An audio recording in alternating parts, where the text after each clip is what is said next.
Hi there, I'm Diane at PhotoFluent. Welcome to our weekly live show. This week on Wednesday, I'll explain why in a little bit, because usually we're live on Thursday. But this week, I wanted to talk to you about photographing people.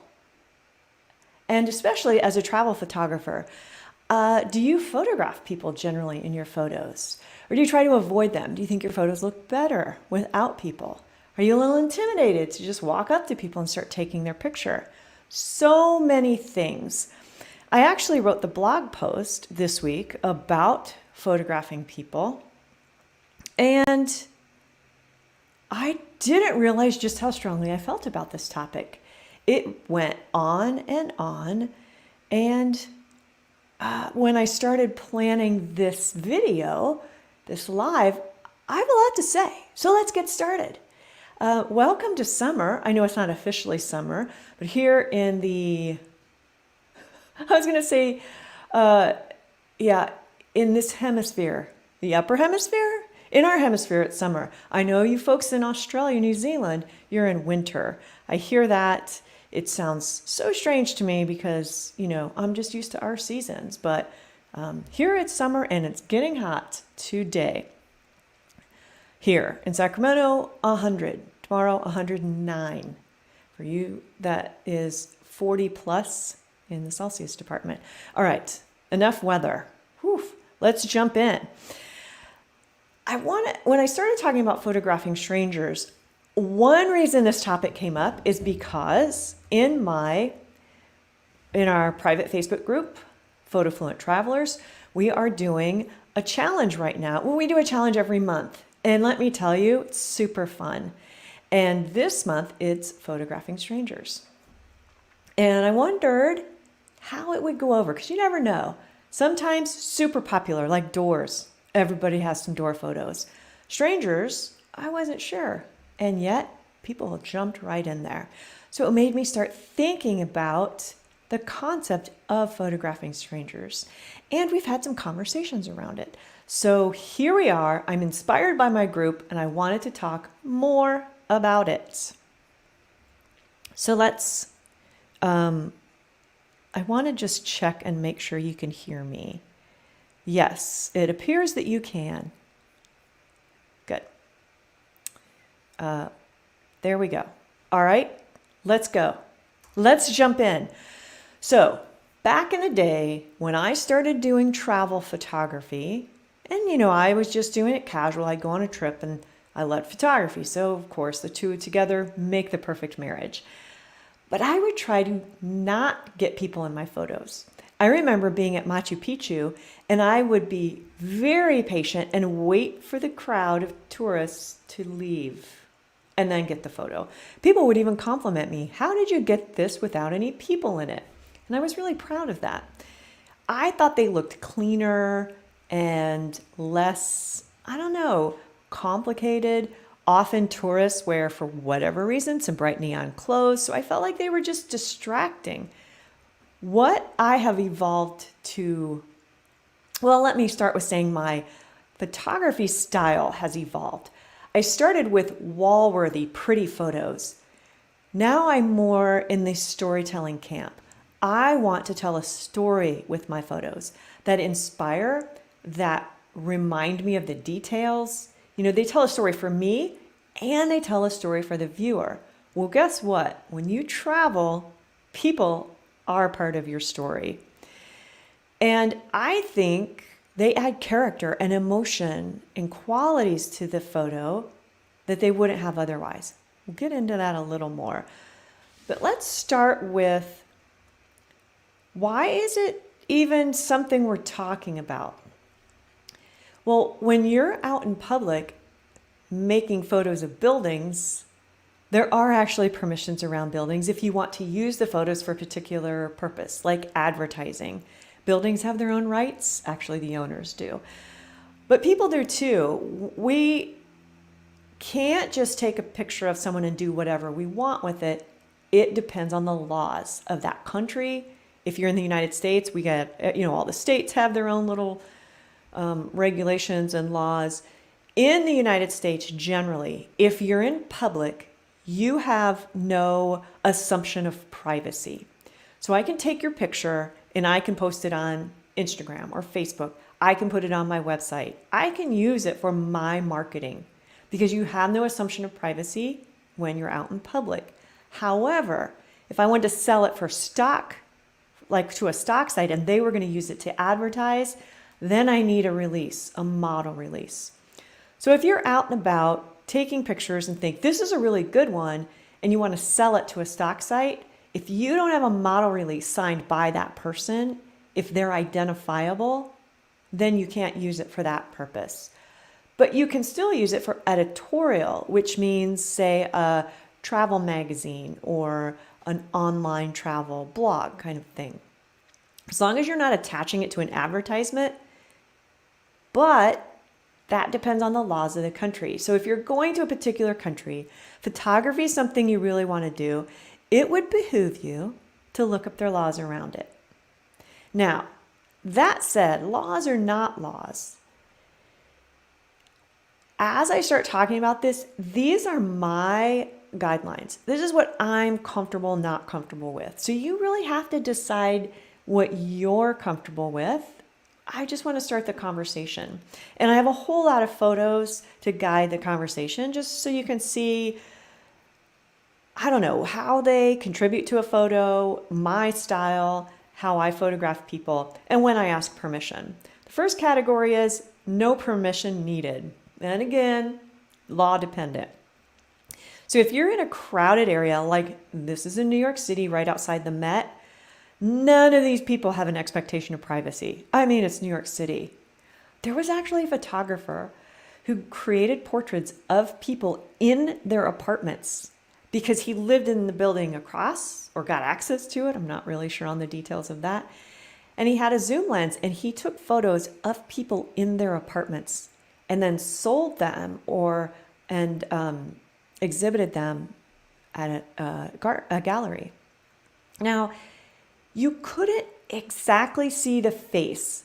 So for me, if I didn't know them, I wouldn't recognize them on the street. But they recognized themselves in the photos and sued him to say, I have the expectation of privacy in my own freaking apartment. And he won. Because I can't remember all the details. I didn't read the whole legal ease behind it. But basically they were saying they weren't identifiable. The people were saying, but I know who that is. It's me. But so we have some pretty loose laws in that department in the United States. Moving on. Got a little distracted there. If you're out on the street in New York City, no expectation of privacy. I did not ask any of these people, nor these people. Now, another time that I don't ask is if it would be invasive to them. So I have a Zoom, not a huge paparazzi kind of Zoom, but I was across the street. This is a lady in Toulouse coming back from the market with her adorable trolley. The British call these trolleys, which I also thought was adorable. Anyway, she's coming back from the market. I see the composition and think, I want to get her walking past that window. And so did I run across the street and ask her, can I take your picture? I didn't. She didn't see me doing it. And did I feel sneaky? Not really, because again, it's out in public and I was across the street. And I had my camera up. If she would have turned and looked at me and shook her head, I would have put my camera down and stopped. These people, they're sitting at a cafe. I obviously have my camera. I'm obviously taking a picture. But no, I did not run across the street and ask permission because I don't feel like it's an intimate enough setting that I'm close enough that permission is necessarily necessary. I'm feeling especially sassy today. I don't know. I had a dance party right before this. Maybe that's part of it. I do really like to incorporate people into the photos. And this is a good example of it would have been just the building. And I like this because it's this old and new. You know, there's such ancient architecture in Europe, which fascinates me because in the United States, we're just not that old. So we don't have that kind of that history. This has the ancient, and on the right, they put this modern, like glass and steel structure combined. So I liked that anyway. Then the water, the bridge, or the stairs going on top. And then when this guy walked in front of it, I was like, hey, let's add a human component. Just makes it more interesting. And this one also, it looks like I'm closer than I am because, again, I have a little bit of a zoom lens. And he's getting ready to sit down and eat his lunch. Sometimes do I feel a little bit uncomfortable? He's there alone. He's getting ready to have his lunch. It feels a little more intimate than a crowd in New York City. This is also in New York City. But I didn't ask him. I did hold my camera up. And if he would have said like no, indicated no, I wouldn't have done it. But maybe it was a little sneaky. All right, now let's talk about when you do need permission. Definitely need it. This is in Peru, and I'm obviously close to her. And it's a portrait. It's an intimate portrait where I'm taking a close-up picture of her face. So, of course, there was communication there to indicate this was okay. I would have never taken this photo without permission. And it's really uncomfortable for me to strike up a conversation with strangers. I'm one of those people that I'm like an introvert extrovert crossover. I don't like parties. I don't like being around a big group of people that drains me. And starting a conversation with a stranger is really uncomfortable. Now, if a stranger starts talking to me, I could tell them my whole life story. So I kind of have that ability to talk to people, but approaching people is really uncomfortable.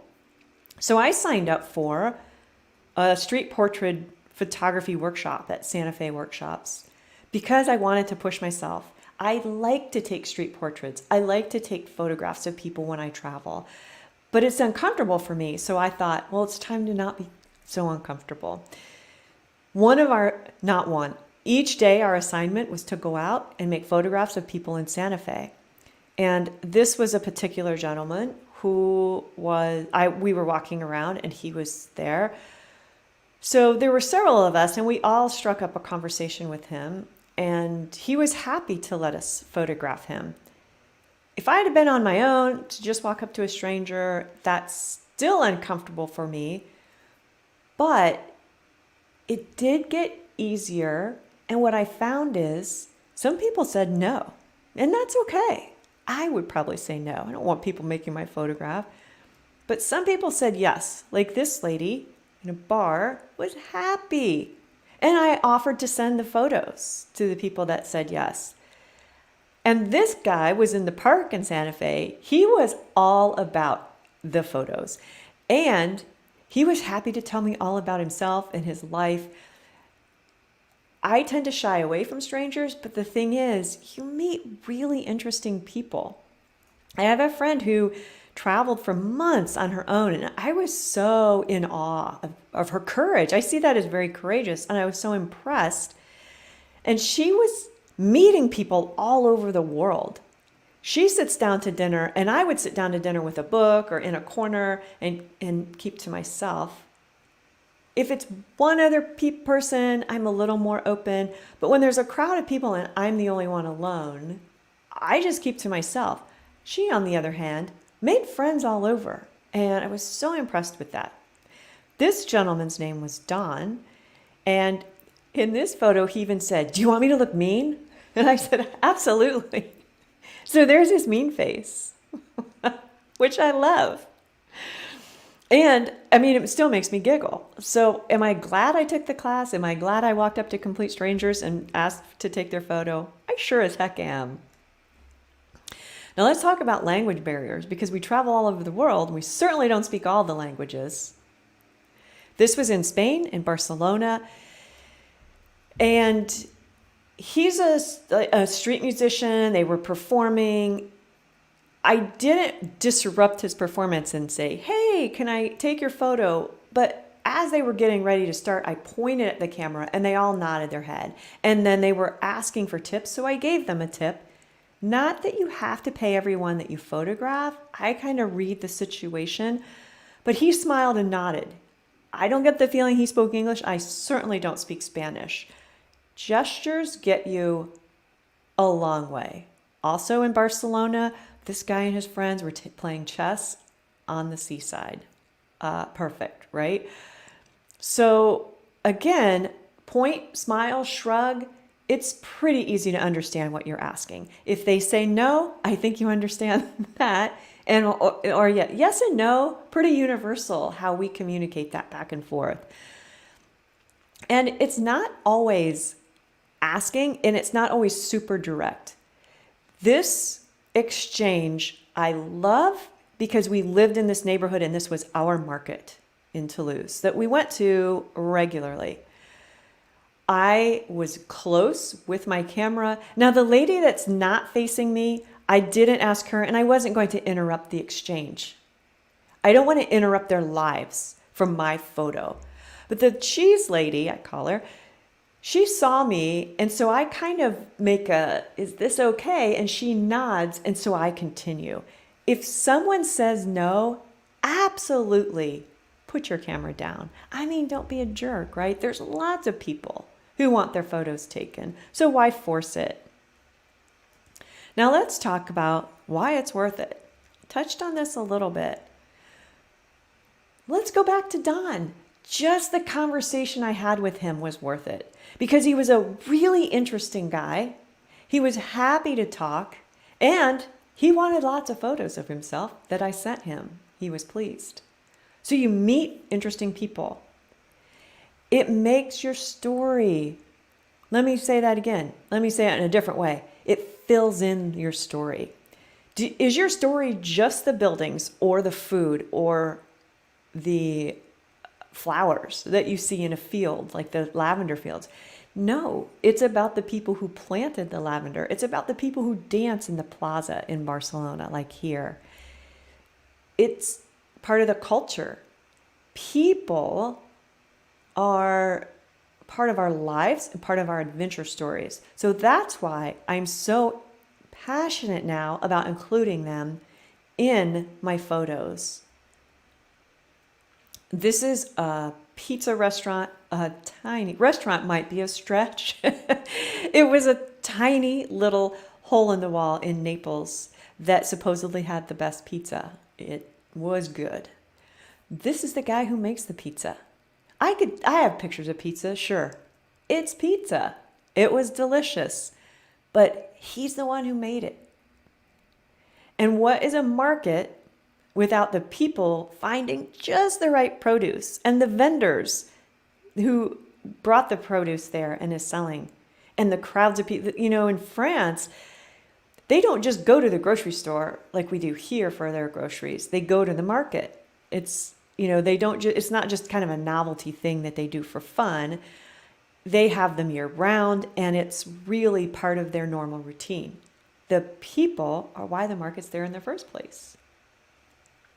And this guy is part of that local market where the cheese lady was. He sells these roasted chickens, but he sings about it and he talks to you as you pass by. First of all, the smell alone makes you think, I've got to have me some of those chickens. But then the way he sings to us and kind of draws you in makes it even more of a place you have to stop. And I probably wouldn't have this memory of him selling those delicious chickens if I hadn't taken the photo. So people are part of your story. They're the character, the emotion, the face behind the building, the food, the culture. So some tips on getting started. Because if you're this far along, you're thinking, yes, I want to start including more people in my photos. I hope I've inspired you for that. But how do you do it? It's not easy. I know I've gotten feedback from students where they're like, my photos of people are always bad. They're the wrong perspective, they're blurred.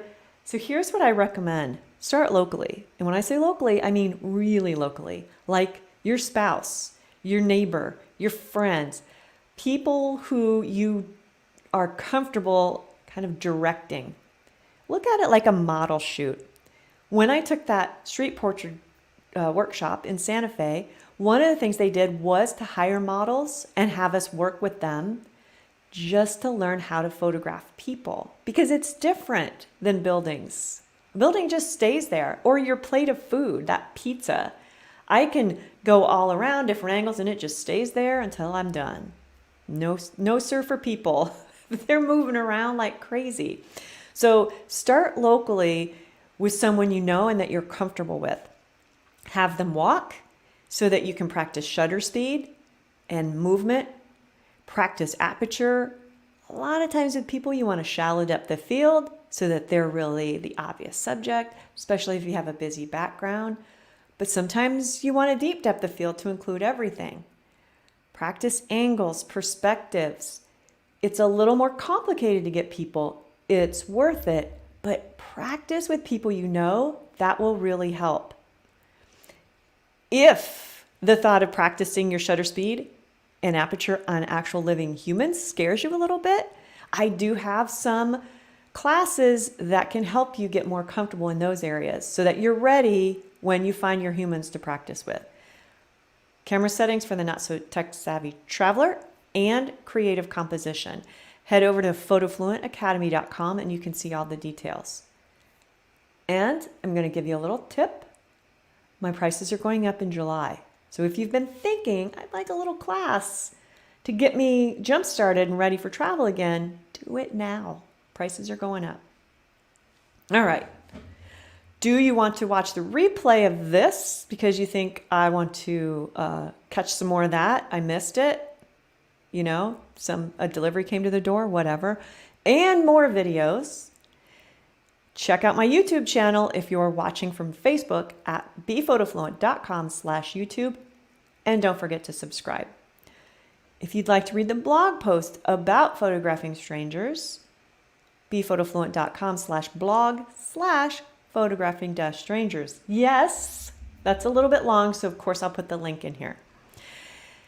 And would you like to join our private Facebook group, which is full of fun, creative travelers, where we're having our monthly challenges? Hence my inspiration for this video. Join us at PhotoFluent Travelers. And don't forget to check out the PhotoFluent online classes because the prices are going up.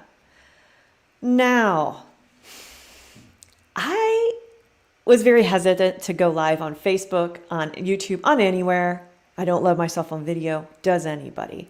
But I've been doing it now for a year, and I have to say, I look forward to it, and I really enjoy it. But for the next 2 weeks, you will not see me live on anywhere, because I'm traveling to see family in North Carolina and in Michigan. So I'm sorry and I'm sad about not being live, but I'm really excited to see my family because, like most of you, it's been a really long time because of travel restrictions. In the meantime, check out my YouTube channel, and I will still be hanging out in the PhotoFluent Travelers Facebook group. So come on over there, share your photos. Got questions? Ask them in there. Or on the YouTube channel, I'll be there too. Hey, thanks for tuning in. Have a fabulous summer or winter if you're down there, down under. And have a fabulous next 2 weeks if I don't see you on Facebook or YouTube. Bye. Bye for now, let me say.